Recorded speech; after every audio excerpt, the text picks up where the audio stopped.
इन्नल हम्दुलिल्लाह नहमदुहु व नस्तईनुहु व नस्तगफिरुहु व नऊज़ु बिल्लाहि मिन शुरूरि अनफुसिना व मिन सय्यिआति अमालिना मन यहदिल्लाहु फला मुदिल्ल लहु व मन युद्लिल फला हादिय लहु व अशहदु अन ला इलाहा इल्लल्लाह व अशहदु अन्न मुहम्मदन अब्दुहु व रसूलुहु अम्मा बाद औज़ु बिल्लाहि मिनश शैतानिर रजीम क़ाल अल्लाहु तआला फ़ी कलामिहिल मजीद रब्बना ला तजअलना फ़ितनतल लिल्लज़ीना कफ़रू वग़फ़िर लना रब्बना इन्नका अंतल अज़ीज़ुल हकीम। सदक़ल्लाहुल अज़ीम। ये सूरह अल-मुम्तहिना में हज़रत इब्राहीम अलैहिस्सलाम की दुआ है।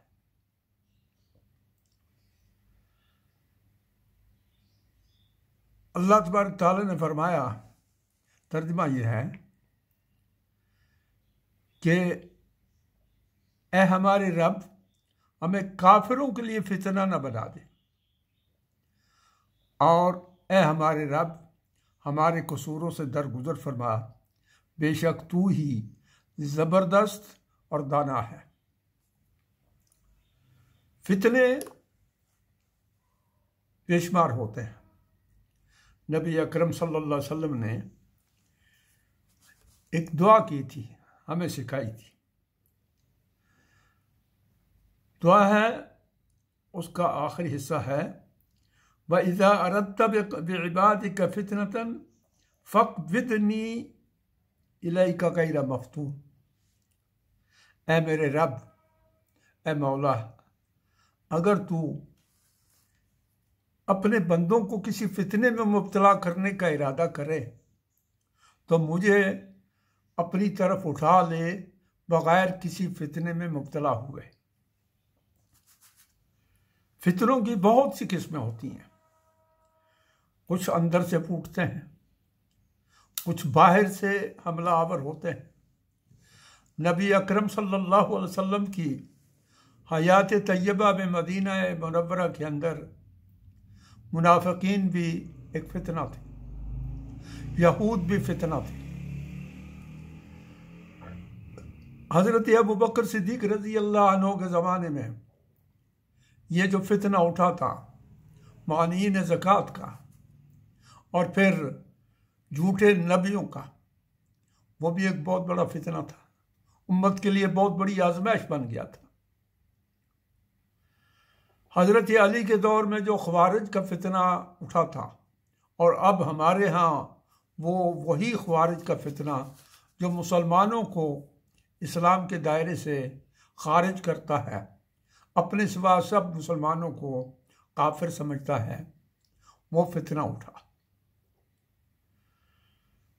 उम्मत के अंदर मुख्तलिफ मरहलों में मुख्तलिफ मौके पर ऐसे बेशुमार फितने उठते रहे, जिसने इस उम्मत के ज़वाल में बड़ा किरदार अदा किया। दाखिली फितने, तवाइफुल मलूकी के फितने उठते रहे, नफ्सा नफ्सी के, कबायली फितने उठते रहे। 700-800 साल तक आप देखते हैं कि स्पेन में मुसलमानों की हुकूमत हुई, लेकिन उसका ज़वाल जो आया वो आपस में तफरके का था। उस तफरके ने उस इतनी बड़ी सुल्तनत को, जिसने वहाँ एक बड़ा तमद्दुन कायम किया था, बड़ी तहजीब कायम की थी, सकाफत का एक बहुत बड़ा मरकज़ था, यूरोप तक उसकी रोशनी फैली थी। ये आज यूरोप को तामीर और तरक्की की जिस मंजिल पर आप देखते हैं, स्पेन आज से इतनी मुद्दत पहले मौजूद था, लेकिन उन फितनों ने इतनी बड़ी सुल्तनत को 700-800 साल के बाद ज़वाल का इस तरह शिकार कर दिया कि वहां से मुसलमानों का वजूद भी मिटा दिया गया। बगदाद उसी तरह तहजीब व तमद्दुन और सकाफत का और उलूम का मरकज़ था, लेकिन वहां भी यही हुआ। हुक्मरानों की अय्याशियां और मुख्तलिफ ग्रोहों का अंदर से ताकत पकड़कर तो रियासत को कमज़ोर करना, और फिर उसके बाद वो हालत हुई कि हलाकू खान ने हमला करके तो बगदाद की ईंट से ईंट बजा दी। वो कुतुब खाने जो उम्मत मुसलमान का फ़ख्र थे, जो उस वक्त कायम हुए जब अभी यूरोप और अमेरिका में जहालत के अंधेरे छाए हुए थे, वो कुतुब खाने दजला और फरात के अंदर इस तरह गए कि उनकी पानी जो है वो उन किताबों की स्याही से स्याह हो गए। ये फितने हिंदुस्तान में भी आप देखिए, मुगलिया सुल्तनत हो या दूसरी सुल्तनतें, उनका ज़वाल भी इन्हीं दाखिली फितनों से, इन्हीं एतकादी फितनों से, इन्हीं फलसफियाना फितनों से रोनमा हुए, और फिर उन्होंने इस सुल्तनत को भी तबाही से दो चार कर दिया। हम आज पाकिस्तान के अंदर भी बेशुमार फितनों से दो चार हैं, लेकिन ये जिसका जिक्र है, जो आयत मैंने आपके सामने पढ़ी है, इसमें जिस फितने का जिक्र है, ये खारिज से आने वाले नहीं, यानी ये नहीं कि ए अल्लाह हम पर ऊपर से फितने जो आ रहे हैं, हमला आवर हो रहे हैं, हमें उनसे बचा, बल्कि बिल्कुल ही बरअक्स बात है। फरमाया खुदाया हमें फितना ना बना काफिरों के लिए।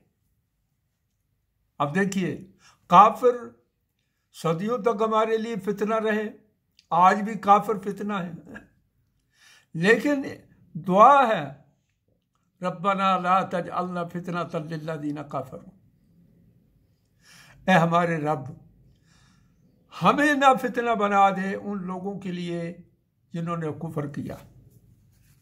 अब ये कैसा फितना है कि जिस फितने से अल्लाह के नबी ने पनाह मांगी, इब्राहीम अलैहिस्सलाम ने, और हम जब कुरान की तलावत करते हैं वह हम भी पनाह मांग रहे होते हैं। ये इस तरह का फितना है कि हम साबित करते हैं, हम ये सबूत फराहम करते हैं कुफर की कुव्वतों पर, नऊज़ बिल्लाह, कि हम जिस दीन के मानने वाले हैं वो दीन या तो नाहक है, या वो दीन गलत है, या वो दीन इख्तियार करने वाले जो है उनके लिए वबाल है, उनके लिए जवाल है, उनके लिए पस्ती का सामान है, उनके लिए गिरावट का सामान है। ये फितना बड़ा खौफनाक फितना है, हमें फितना ना बना। इसका मतलब यह है कि अहले ईमान दावत हक और अपनी ईमानी जिंदगी के अंदर माशरती सतह पर बहुत सी आजमाइशों से गुजरते हैं, वो तो खुद फितनों का शिकार होते हैं। दावत हक कबूल करने वालों पर इस्लाम दुश्मनों के मजालिम भी फितने होते हैं। आज गजा के हालात देख लीजिए, लुबनान के हालात देख लीजिए, कश्मीर के हालात देख लीजिए, इससे पहले अफगानिस्तान पर रूस और अमेरिका का जो तूफान बर्पा हुआ, आंधियां आई, वो भी फितना था। वो उधर से आते रहे, वो फितने वो थे जो उधर से आते रहे। लेकिन यहां बात बरअक्स हो रही है। यह बात यह है कि हमारी जो सूरत हाल है, हमारी गफलत, हमारी बेपरवाही, हमारी दीन से दूरी, हमारी अखलाकी पस्ती, हमारे किरदार की गिरावट, हमारी माशी बदहाली, हमारी सियासी महकूमी, ये सारी की सारी सूरत हाल जो है, ये गोया दुनिया पर वाज़े कर रही है कि नाउज़ बिल्लाह इन मुसलमानों ने जो दीन पकड़ा है वो दीन इनको इज्जत देने वाला नहीं है, इनको कामयाबी देने वाला नहीं है, इनको खुशहाली देने वाला नहीं है, इनको मजबूती देने वाला नहीं है, बल्कि इस दीन को इख्तियार करके इन्होंने अपने लिए पस्ती, जिल्लत और ख्वारी को इख्तियार कर लिया है। यानी गोया ये दलील होगी हमारे रवैये, हमारे अखलाक, हमारी पस्तियां, हमारा जवाब, हमारी बर्बादी दलील बन गई है कुफ्फार के लिए कि इस इस्लाम को इख्तियार करके नाउज़ु बिल्लाह मिन ज़ालिका इन्होंने ये कुछ कमाया है। ये जो हमारी सारी की सारी सूरत हाल है इस वक्त, आप जरा देखिए, गज़ा पामाल कर दिया गया, हज़ारों लोग शहीद हो गए, 20, 22, 24 हजार बच्चे शहीद हो गए, माजूरों की कोई तादाद नहीं, इंफ्रास्ट्रक्चर तबाह हो गया, स्कूल, कॉलेज, मस्जिदें, अस्पताल सारे के सारे तबाह हो गए। और मुसलमान उम्मत, ये गज़ा का जो तज़किरा है ये मैं कम बेश हर दर्स में छेड़ता हूं, इसलिए कि ये इस उम्मत की बर्बादी की एक बड़ी निशानी है, इस उम्मत की बेगैरती की निशानी है, इस उम्मत की बेहमियत की निशानी है। इन्नमल मोमिनून इख्वा, मोमिन आपस में भाई भाई हैं, कुरान कहता है। नबी पाक सल्लल्लाहु अलैहि वसल्लम ने फरमाया कि मोमिन एक दूसरे से मोहब्बत और हमदर्दी और तामन करने में इस तरह है, दर्द महसूस करने में, जिस तरह जिस्म का कोई एक हिस्सा अजियत और तकलीफ में मुब्तला हो तो सारा जिस्म बेचैन हो जाता है। आप देखिए, कश्मीर बर्बाद हो रहा है, गज़ा तबाह हो गया है, लबनान बर्बाद हो रहा है, हमारे पहाड़ों से बुलंद और समुद्रों से गहरी दोस्ती वाले चीन ने सिंकियांग का सूबा में पिछले दर्स में भी इसका जिक्र किया था, जो एक वक्त इस्लामी रियासत थी। ईसा यूसुफ अल-तगीन एक किरदार थे पिछली सदी में, अभी इसी सदी के शायद शुरू में फौत हुए। इसी सिंकियांग की आज़ादी की जंग लड़ते रहे। मेरी एक छोटी सी किताब है, दावत व अज़ीमत, पासदारान दावत व अज़ीमत, उसमें इसका जिक्र है, ईसा यूसुफ अल-तगीन का। 8 कैरेक्टर हैं आलमी सतह पर जिनको मैंने मुंतखब किया था, और मेरे एक बुजुर्ग ने कहा था कि इस किताब को पढ़कर तो पहली दफा पता चला कि काशगर किसी जगह का नाम है, एक इस्लामी हुकूमत के दारुल हुकूमत का नाम है, जो किसी ज़माने में यहाँ कायम थी। वरना हम तो समझते थे कि अल्लामा इकबाल ने ये जो कहा है कि एक हूँ मुस्लिम हरम की पासबानी के लिए, नील के साहिल से लेकर ताबका के काशगर, हम समझते थे कि काशगर अल्लामा इकबाल ने यहाँ महज काफिया जोड़ने के लिए इस्तेमाल किया है। काशगर एक मुसलमान हुकूमत की का मरकज था चीनी तुर्कस्तान में। वो लोग आज लड़ रहे हैं। मैं पहले भी कह चुका हूं कि आज कश्मीर का भी कहीं ना कहीं जिक्र होता है, आज गज़ा का तो जिक्र इस वक्त पूरी दुनिया में हो रहा है, यूरोप और अमेरिका में भी हो रहा है, और दीगर जो मजलूम हैं उनका भी जिक्र हो रहा है। लेकिन अलगौर के मुसलमान, सिंकियांग के मुसलमान, उनका कोई जिक्र नहीं करता, इसलिए कि हम जिस दोस्ती में बंधे हुए हैं ये चीन के साथ, यहां तक कि हमारे तहरीकी कायदीन भी वहां जाकर ये कह आए थे कि हम आज़ादी की जंग लड़ने वाले ये जो लोग हैं, इनकी हिमायत नहीं करेंगे, जिस तरह हमने अफगानिस्तान वालों की थी। अब मैं ये अर्ज कर रहा हूं, ये फितना, ये सारे फितने थे। इन चीजों ने कुफर पर गोया नऊज़ बिल्लाह ये दलील कायम कर दी है कि इस्लाम को इख्तियार करने वाले ऐसे ही मजबूर होते हैं, ऐसे ही महकूम होते हैं, ऐसे ही मुफलिस और गरीब होते हैं, ऐसे ही दूसरों के आगे IMF या अमेरिका या दूसरे दोस्त मुल्कों के आगे भीख मांगने वाले होते हैं, ऐसे ही अपने दिफा के लिए दूसरों के मोहताज होते हैं, ऐसे ही अपने बचाव के लिए दूसरों से जमानतें मांगते हैं। गोया जो गाली हमें पड़नी चाहिए, जो ताना हमें मिलना चाहिए, जो तमांचा हमारे मुंह पर लगना चाहिए, वो नऊज़ बिल्लाह हमारे दीन पर लग रहा है। इसलिए कि हम जिस सतह पर आगे हैं, साथ चूंकि इस्लाम का नाम भी लेते हैं, दीन का नाम भी लेते हैं,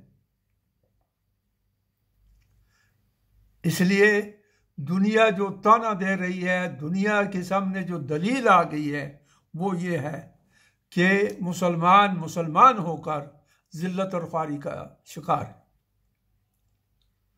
हालांकि ये जिल्लत और ख्वारी, मैंने स्पेन का जिक्र किया, जब स्पेन अपनी तरक्की के उरूज पर था, उस वक्त लंदन और पेरिस की गलियां जो हैं वो रात को तारीकी में डूबी होती थी। जिस वक्त स्पेन इल्म फिक्र का, उलूम का एक सरचश्मा था, उस वक्त यूरोप से इसी तरह तालिब इल्म स्पेन में आते थे तालीम हासिल करने के लिए, जिस तरह आज मुसलमान मुल्कों से, हमारे मुल्क से, दूसरे मुसलमान मुल्कों से तालीम हासिल करने के लिए अमेरिका जा रहे हैं या यूरोप जा रहे हैं।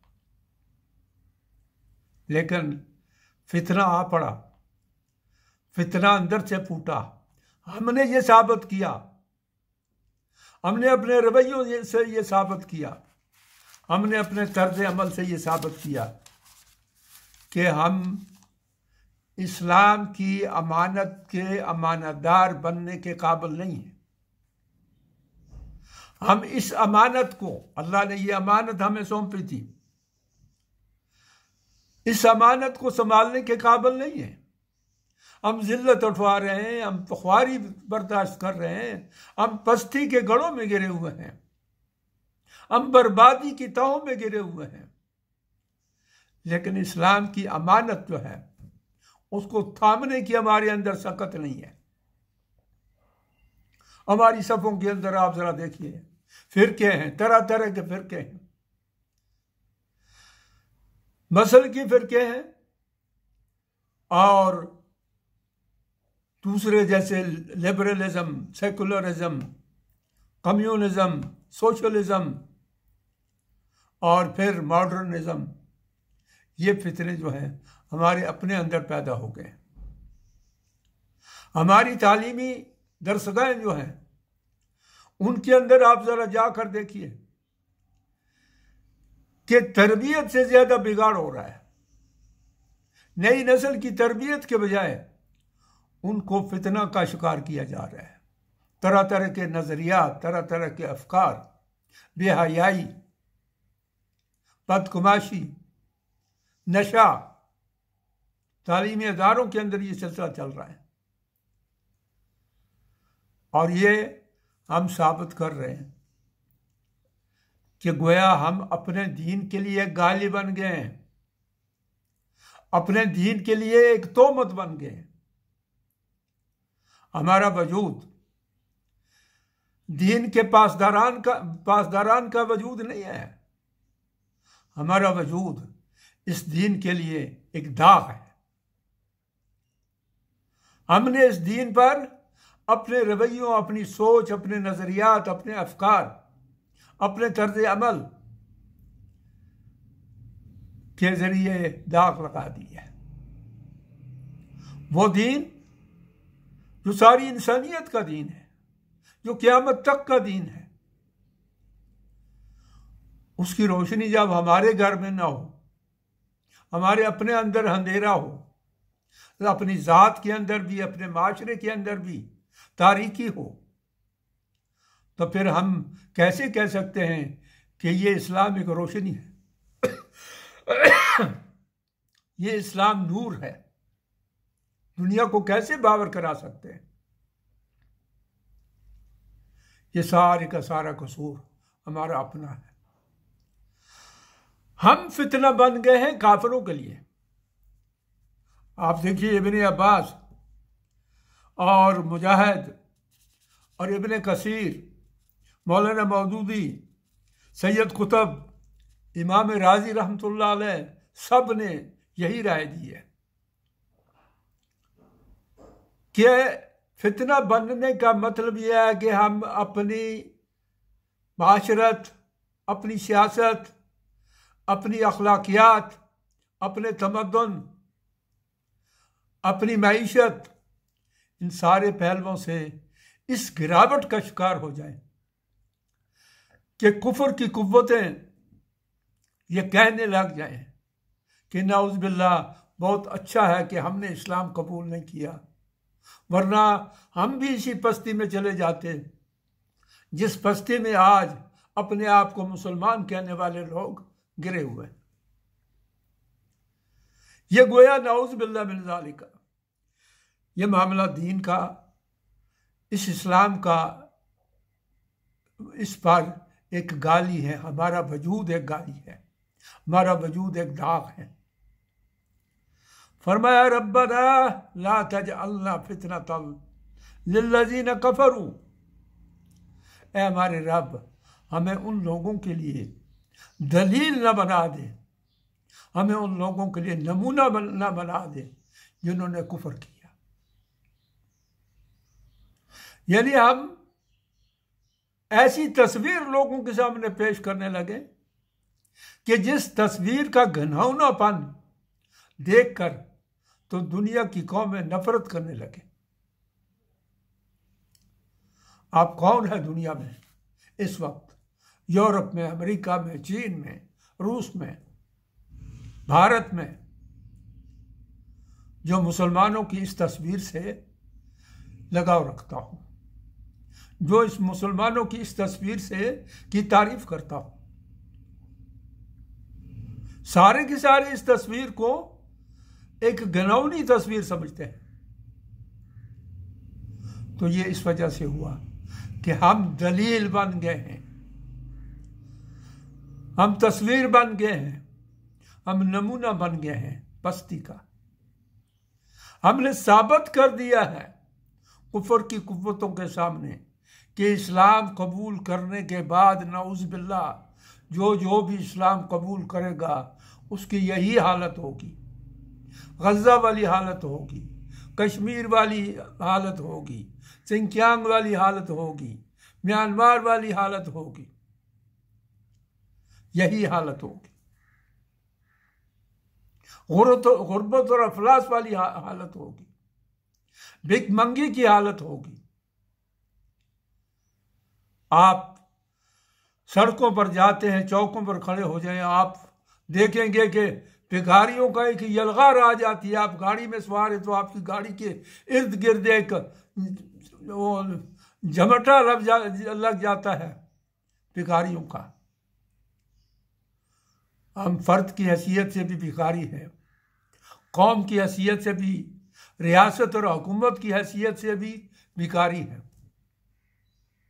इस्लाम भिखारी नहीं बनाता, इस्लाम जलील नहीं करता, इस्लाम पस्ती में नहीं गिराता, इस्लाम गिरावट का शिकार नहीं करता। इस्लाम इज्जत देता है, इस्लाम वकार देता है, इस्लाम कुव्वत देता है, इस्लाम सरबुलंदी देता है।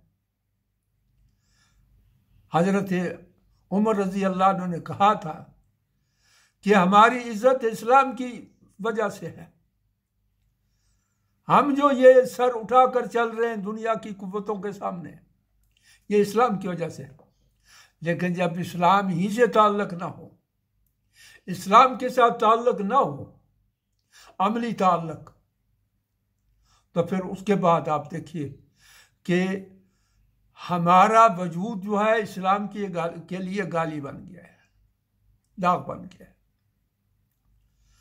फरमाया वग़फ़िर लना रब्बना, खुदाया हमसे ऐसी जो कोताहियां हो रही हैं जिसकी वजह से हम इस दीन के लिए ताना बन रहे हैं, हमारी ये हरकतें, हमारा ये किरदार, हमारे ये रवैये माफ कर दे, बख्शिश कर दे हमारी।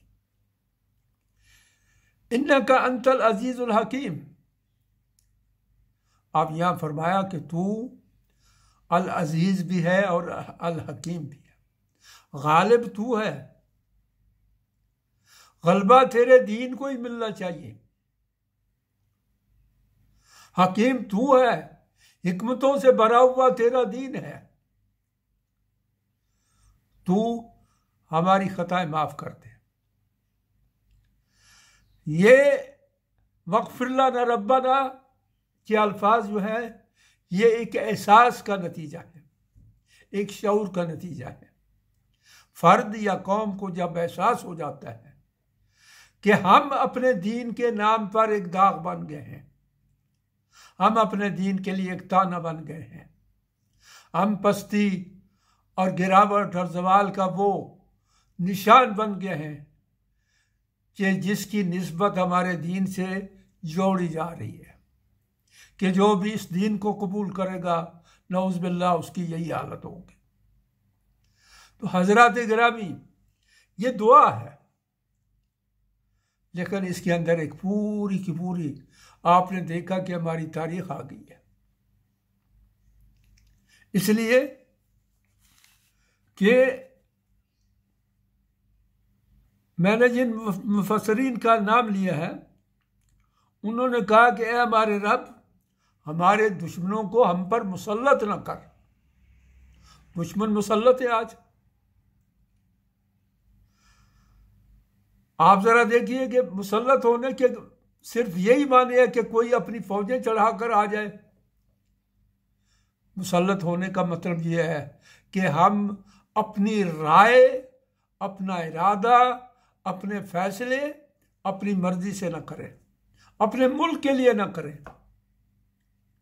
फैसले करते भी हम डरें, राय देते भी हम डरें कि कहीं ऐसा न हो जाए कि हमारे मगरब के आका अमेरिका, यूरोप, चीन हमसे नाराज ना हो जाए। इस नाराज़गी का खौफ हमारी हुकूमत और हमारी सरकार और हमारी रियासत पर सवार है। हमारी फौज दुनिया की 8वीं मजबूत तरीन फौज है, लेकिन आप जरा देखिए कि इस वक्त जो कुछ बीत रही है फ़लस्तीन पर, गज़ा पर, जो कुछ बीत रही है लबनान और कश्मीर पर, हमारी फौज हरकत नहीं कर रही है। तुर्की की फौज 6ठी बड़ी मजबूत फौज है, लेकिन आप ये सुनकर हैरान होंगे कि 4000 तुर्क वो इस वक्त फ़लस्तीन में, गज़ा में यहूदियों के साथ मिलकर, इसराइल के साथ मिलकर गज़ा वालों के खिलाफ लड़ रहे हैं। खा वो कुर्द हूं या खा वो इसके तैयब अर्दोगान के सियासी मुखालिफ हूं, वो 4000 अफराद, आलमी मीडिया ये कहते हैं कि 4000 लोग जो हैं वो लड़ रहे हैं गज़ा वालों के खिलाफ इसराइल के साथ मिलकर। और यह भी रिकॉर्ड पर बात है कि इस वक्त इसराइल को सब्जियां और फल और मिनरल वाटर और इस तरह की चीज़ें जो हैं उसकी फौज को तुर्की से जा रही है। तो हम क्या है, हम इसराइल पर दलील बन गए हैं कि साहब जो इस्लाम का नाम लेगा वो इसराइल के मुकाबल खड़ा नहीं होगा, बल्कि इसराइल के लिए न्याजमंदी का सबूत देगा। अल्लाह ताला हमें इस जिल्लत और इस पस्ती से बचाए और इस सूरत हाल से निकाले कि हम अपने दीन के नाम पर एक दाग बन जाए, अपने दीन के लिए एक गाली बन जाए। अल्लाह ताला हमें महफूज रखे। व आखिर दावाना अनिल हम्दुलिल्लाहि रब्बिल आलमीन।